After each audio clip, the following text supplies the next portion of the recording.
Senator Bernie Sanders from Vermont, who is, I think, one of the greatest politicians we have in the country. He's an independent, which automatically means he's completely bonkers, or at least if you watch Fox News. So he wrote an interesting piece on Huffington Post about the Cayman Islands and about how every corporation in this country is sheltering money there. You thought it was just Mitt Romney. No, it's every corporation from Citibank, Bank of America, JP Morgan Chase, Goldman Sachs. I mean, billions and billions and hundreds of billions of dollars. There is one building, I love this. There is one 5-story office building in the Cayman Islands that is home to over 18,000 United States corporations. Wow.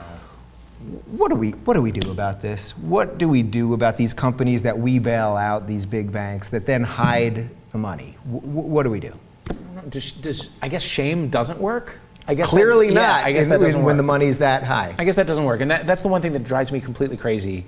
It's one of many things that drives me completely crazy. Is that, like, if you speak out against something, if you're, this is the least timely reference of all time, but if you're the Dixie Chicks and you say something about the Iraq War, you hate America and your records get burned and whatever. But if you take the money that you make in America and you move it out of America so that you don't have to pay for anything in America, that's pretty hateful toward America, I think. I mean, that's pretty freeloadery and terrible. So they don't make any records that we can burn, but I feel like that sort of, we need to call them on some serious America hate. Let's go even farther with that.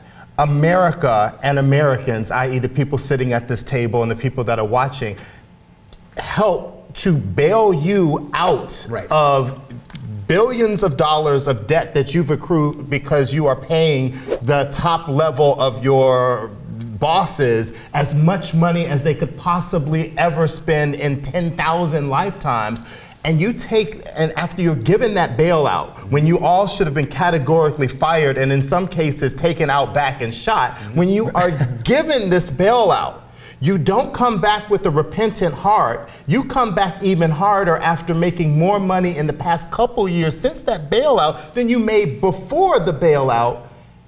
And you don't want to pay taxes on that money. So the tax dollars that the Americans gave you, the government gave you to bail you out, you now don't even want to pay taxes on. It's unbelievable. It is unbelievable. But no, shame doesn't work. No, I guess not. Jackie? Yeah, it's unbelievable. And I found out my bank's part of it. Like, should we?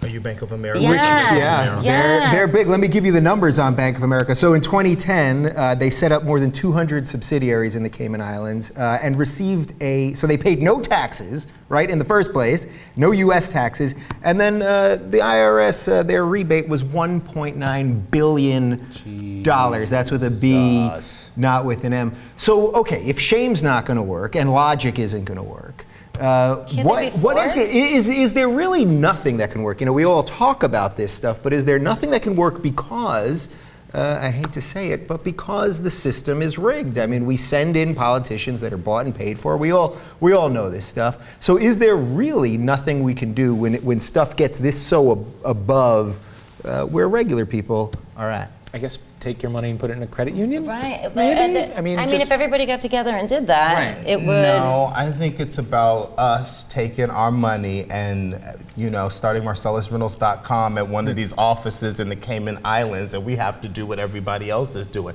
If everybody else is doing it, we should do it. I mean, literally, I guess if everybody starts bilking the government out of money, then they will actually move to legislate that, you can't take your money out of the United States when you make your money here. You have to pay taxes on everything. Do you guys think there's something just so ingrained about how you can get away with this? For example, not to bring everything back to, in my opinion, the worst candidate ever, Mitt Romney, but he had money hidden in the Cayman Islands, and that didn't disqualify him automatically. I mean, it was legal, but shouldn't that just morally and in light of the economy and everything else, shouldn't that have just disqualified the guy just like that there should have been a meeting and they had said, you got this money there, so just that, we're going to go a different direction. Right. I mean, you would have think he would have taken it out before he started running. That would be something I would do right away. Yeah.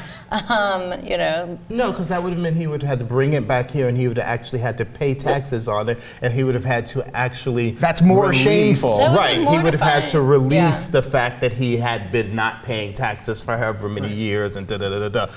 the thing that I never understood about Mitt Romney and that base of people that was really like about him was he was probably one of the most elitist candidates to ever run ever. And how is the man with the money in the Cayman Islands gonna even care about the guy in the Appalachian Mountains who has no shoes, but that guy wouldn't even think of voting for Obama? Right. Well, 47%. That's the answer. Well, here's the thing. I don't like what Mitt Romney did with his money, but it is legal. You said it. I mean, it's gross, it's not ethical, but it's legal what he did. He was just following rules and maximizing the amount of his own money that he was able to keep. Fine. I don't like it, but that's fine.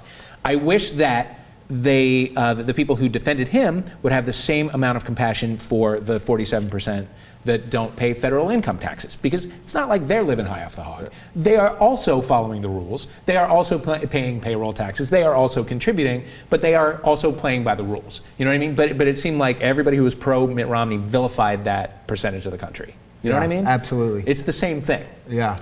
Obviously on his level, it's much, much higher. What is Mitt Romney doing with all his money in the Cayman Islands? Like, I understand what, like, George Clooney is doing with his money, and the, like, real rich people that, like, are going out and banging, like Stacey Keebler, or doing, high-end things. I know what P. Diddy is doing with his money, because he's got the guards and he's got the big cars.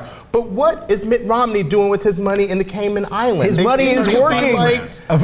It's a new vodka brand. His money is just working for him. That's what they're not like us, where we work and we put money in a bank and then we have to spend that money. About, like, it's working for them. $1 billion shopping sprees and buying a yacht and, like, does he have like a couple of, like, really good-looking, like, Asian girls in a house somewhere that just service him, and that's all the sons? Like, what are you doing with your money that you can't pay taxes on in the United States, Mitt Romney? He's hoarding them in the Cayman Islands too. You know what? We're just going to go with that rumor. He has a bunch of Asian women that he's keeping over there.